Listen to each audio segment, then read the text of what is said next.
नमस्ते मुलींनो आपण पाठीमागल्या तासाला life of the star याच्याविषयी माहिती पाहिली होती.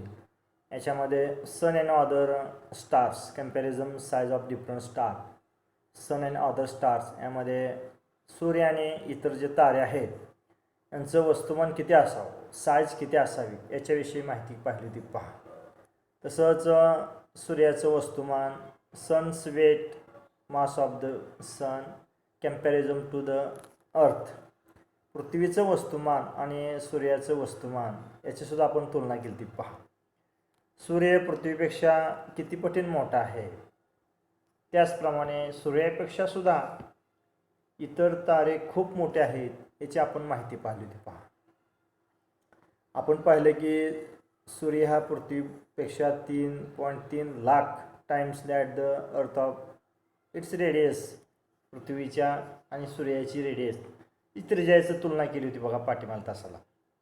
तर यामध्ये आकृतीमध्ये सुद्धा दिलं आहे तुम्हाला की white dwarf, sun, super giant star, red giant star यांचा आकारसुद्धा वेगवेगळे कसे आहेत याच्यावरून आपण सांगू शकतो की हे अदर स्टार हे सूर्यापेक्षा कितीतरी पटीने मोठे आहेत. पहा, आता पुढं पाहायचं आपल्या की बर्थ ऑफ स्टार्स. ह्याची हे जे स्टार्स आहेत हे खूप उंचावर आहेत.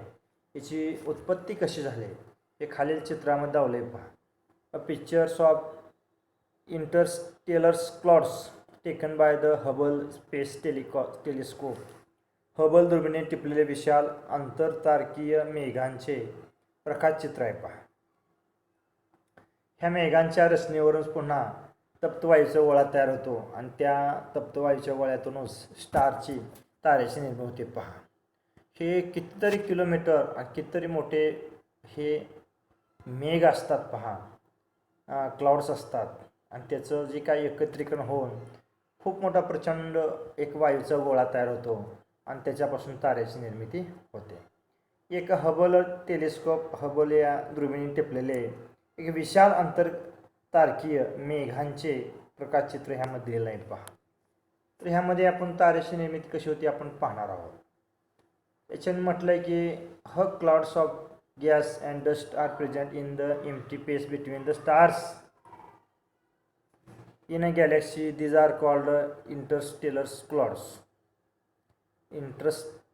क्लाउड्स. तर दीर्घिकातील ताऱ्यांमध्ये असलेली रिक्त जागा, ठिकठिकाणी वायू व धुळीचे प्रचंड मेघ सापडतात. आपण दीर्घिकाविषयी माहिती पाहिली. त्या दीर्घिकातील ताऱ्यांमध्ये, दीर्घिका हा म्हणजे ताऱ्यांचा समूह असतो आणि ताऱ्यांच्या समूहामध्ये अनेक म्हणण्यापेक्षा कितीतरी पटीनं जास्त त्याच्यामध्ये जागा असते. ह्या रिक्त जागा ठिकठिकाणी वायू व धुळीचे प्रचंड मेघ सापडतात. ढगासारखे मेघ सापडतात, त्यांनाच आंतरतारकीय मेघ म्हणतात. It is called interstellar clouds. Clouds of gas and dust are present in the empty space between the stars and galaxy. These are called interstellar clouds. Figure दिले, ह्या ठिकाणी दिले, आकृती दिली. Shows pictures of such clouds taken by the Hubble space telescope. Scientists use this unit of light year for the measuring the large distance. Light years is the distance traveled by light in 1 year. आपल्याला माहीत आहे की आपण ह्या ठिकाणी आंतरतारकीय मेघ म्हणजे काय हे पहिली व्याख्या. पहा, यानंतर म्हटलं आहे की आकृती 19.3 मध्ये हबल दुर्बिणीने टिपलेले अशा मेघाचे एक प्रकाशचित्र दाखवले आहे. मोठी अंतरे मोजण्यासाठी शास्त्रज्ञ प्रकाशवर्षीय एकक वापरतात. दिल्या ठिकाणी जर खूप मोठी अंतरे मोजायची असेल, अंतर किलोमीटर, मीटर, फरलांग किंवा ह्या ठिकाणी आपण मोजतो. पहा, किलोमीटर, मीटरवर. परंतु जर अंतर मोजायचं असेल तर प्रकाश वर्षामध्ये मोजलं जातं. याची किंमत दिली. पहा, की एक प्रकाश वर्ष म्हणजे प्रकाशाने एका वर्षात पार केलेले अंतर म्हटले. पहा, a distance covered by 1 year of light. Light years in distance travel by light in 1 year. As speed of light 3 lakh kilometer per second, the light's year in equal to 9.5 into 10⁻12 kilometer. The size of interstellar clouds are about few light years. Light taken few years to go from one end to clouds to the other. From this you can imagine the hug size of the clouds. तर ह्या क्लाउडची अंदाजे किती kilometre अंतर असेल याची कल्पना या ठिकाणी दिली पहा. एक प्रकाशवर्ष म्हणजे प्रकाशाने एका वर्षात केलेले पूर्ण अंतर हे आपण म्हणू शकतो. प्रकाशाचा वेग आपल्याला माहिती आहे की 3,00,000 किलोमीटर पर सेकंद आहे असल्याने एक प्रकाशवर्ष हे अंतर 9 पॉईंट दिले पहा की 9.5 गुणिले 10⁻12 किलोमीटर इतके असते पहा एक प्रकाशवर्ष. 1 years a light is equal to दिले या ठिकाणी 9.5 to 10⁻12 kilometre. The size of interstellar clouds are about few light years. याच्यामध्ये म्हटलं की आंतरतारकी मेघांचा आकार काही प्रकाशवर्ष इतका असतो. आता एक प्रकाशवर्षाचं अंतर या ठिकाणी दिलेलं आहे आणि ही जी काय आंतरतारकी मेघांचा आकार जो असतो हे काही प्रकाशवर्ष इतका असतो पहा. म्हणजे प्रकाशाला या मेघांच्या एका टोकापासून दुसऱ्या टोकापर्यंत जाण्यात काही वर्ष लागतात. यावरून तुम्ही मेघांच्या प्रचंड आकाराची कल्पना करू शकता. म्हणजे ह्या ठिकाणी आपण प्रकाशाचा वेग बघितला की 3,00,000 किलोमीटर पर सेकंद. एक प्रकाशवर्ष हे अंतर 9.5 गुणिले 10⁻12 किलोमीटर इतके असते एक प्रकाशवर्ष. आणि प्रकाशाला एका ठिकाणून दुसऱ्या ठिकाणी जाण्यासाठी मेघाच्या एका टोकापासून दुसऱ्या टोकापर्यंत जाण्यासाठी कितीतरी वर्ष लागतात पहा. यावरून या मेघाचा प्रचंड आकार कल्पना तुम्हाला येऊ शकते. असं म्हटलं या ठिकाणी की हे जे मेघ आहेत मेघापासून बनणारे स्टार आहेत स्टार किती मोठे असतील हे तुम्हाला कल्पना येऊ शकते पहा. Due to the some disturbance this cloud start contracting. Because of the contraction their density stars increases and their temperature also starts to increase and dense sphere of hot gas is formed from clouds. आता एखाद्या विभोक्षामुळे disturbance म्हटल्या ठिकाणी हे आंतरतारकीय मेघ आकुंचित होऊ लागतात. विशिष्ट गतीमुळे ह्याच्यामुळे ते आकुंचित होऊ लागतात एकत्र येऊ लागतात. या आकुंचनामुळे त्याची घनता वाढत जाते दाब वाढत जातो घनता वाढते व तसेच त्याचे तापमानही वाढू शकते एकत्र आल्यामुळं व त्यामधून एक तप्त वायूचा गोळा तयार होतो. ह्यामध्ये हे जे काय क्लाउडचं एकत्रीकरण होऊन ह्या मेघाचं एकत्रीकरण होऊन एक प्रचंड मोठा तप्त गोल तयार होतो. त्यालाच आपण ह्या ठिकाणी तारा म्हणणार आहे. तरच once the temperature and density at center of the sphere increases sufficiently nuclear energy generated their fusion atomic nuclei generation starts there. Because of this energy generation the gas sphere becomes self luminous and the star is formed. तर याच्यामध्ये त्याच्या केंद्रकातील तापमान व घनता पुरेसे वाढल्यावर तिथे अणुऊर्जा निर्मिती होते पहा. हे मेघांचे गोल तयार होत असताना त्याच्या केंद्रकामधील तापमान व घनता पुरेसे वाढल्यामुळे तिथे अणुऊर्जा निर्मिती होऊ शकते. अणुऊर्जामध्ये त्याची निर्मिती होते व या ऊर्जा निर्मितीमुळे हा वायू गोल स्वयंप्रकाशित होतो. म्हणजेच या प्रक्रियेतून एक तारा निर्माण होतो पहा किंवा एका ताऱ्याचा जन्म होतो असे आपण म्हणू शकतो. Gas sphere becomes self luminous of star is formed or we can say that star is born. ताऱ्याचा जन्म होऊ शकतो. In the sun this energy generated by the fusion of hydrogen nuclei to form helium nuclei. आता ह्या ठिकाणी सूर्याच्या आतील तप्त वायूचं वर्गीकरण ह्या ठिकाणी केलं आहे पहा. This means that the hydrogen at the center of the star acts as fuel and energy is generated by the burning of this fuel.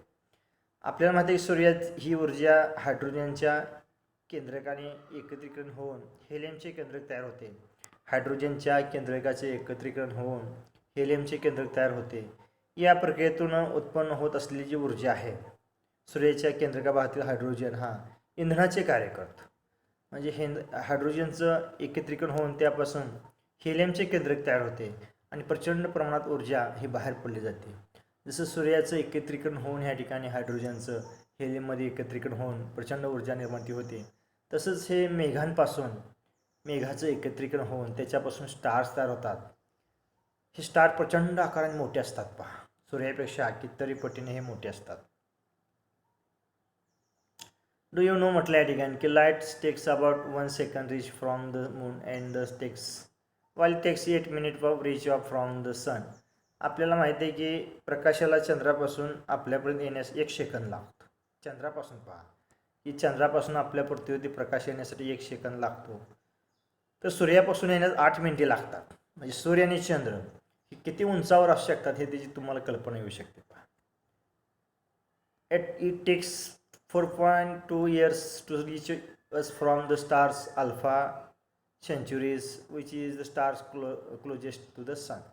तर आपल्याला माहिती आहे की सूर्यापासून सर्वात जवळ असलेल्या अल्फा सेंट्रॉरिस या ताऱ्यापासून आपल्यापर्यंत येण्यास 4.2 वर्षे लागतात. हे लक्षात ठेवायचं की चंद्राचा प्रकाश आपल्याला 1 सेकंदामध्ये पृथ्वीवरती पडतो, परंतु सूर्यापासून एका प्रकाश किरणाला पृथ्वीवरती येण्यासाठी 8 सेकंद लागतात, 8 मिनिट लागतात. हे तुम्ही लक्षात ठेवायचं. आणि pictures interstellar clouds taken by the Hubble space telescope. Hubble दुर्बिणी टिपलेले विशाल आंतरतारकीय मेघाचे प्रकाश चित्र याची तुम्ही या ठिकाणी माहिती वाचायची. आता पुढला जो भाग जे आहे याच्यामध्ये do you know more than one star can be produced by the contraction of Hubble interstellar clouds. Figure 19.4 shows the cluster of thousands of stars. Most of these stars are formed from single gigantic interstellar clouds. तर एका विशाल अंतर तारकीय मेघाच्या आकुंचनातून एकाच वेळी अशी अनेक ताऱ्यांची निर्मितीसुद्धा होऊ शकते. हे तुम्हाला 9.19.4 मध्ये दावलेलं आहे. पहा, हजारो ताऱ्यांच्या एका समूहाचे चित्र ह्यामध्ये दावलेलं आहे. यातील बहुतेक तारे एकाच प्रचंड आंतरतारकीय मेघातून निर्माण झालेले आहे. तर हे जे दिसतंय large cluster of stars, most of the stars have formed from a single Interstellar clouds. एकाच प्रचंड आंतरतारकीय मेघातून याची निर्मिती झाली हे तुम्हाला दिसून येते. तर ह्या ठिकाणची ताऱ्यांचा जन्म कसा होतो आणि निर्मिती होत असताना त्याच्यामध्ये कुठली क्रिया घडते याचं सविस्तर तुम्ही वाचन करायचे. आणि पुढील तासाला आपण पुढला भाग पाहणार आहोत की जी काय दिली स्टॅबिलिटी ऑफ स्टार्स, ताऱ्यांचे स्थैर्य म्हणजे काय, स्थिती म्हणजे काय, ती किती वर्ष टिकू शकतील वगैरे राहू शकतात, याविषयी आपण माहिती पुढील तासाला पाहूया. तत्पूर्वी तुम्ही वाचन करायचं, झालेला भाग पूर्ण करायचा आणि स्वाध्याय पाठीमागील सर्व धड्यांची स्वाध्याय सोडवायची. पहा की पुढील प्रकरण शिकवत असताना पाठीमागला सर्व अभ्यासक्रम पूर्ण करायचा आहे. जेवढे स्वाध्याय सांगितले सोडवायला ते सोडवायचे आहात आणि वह्या जपून ठेवायच्यात. पहा, त्यावरच तुमचे गुणगान केलं जाईल. पुढील जो भाग आहे आपण पुढील तासाला पाहूया.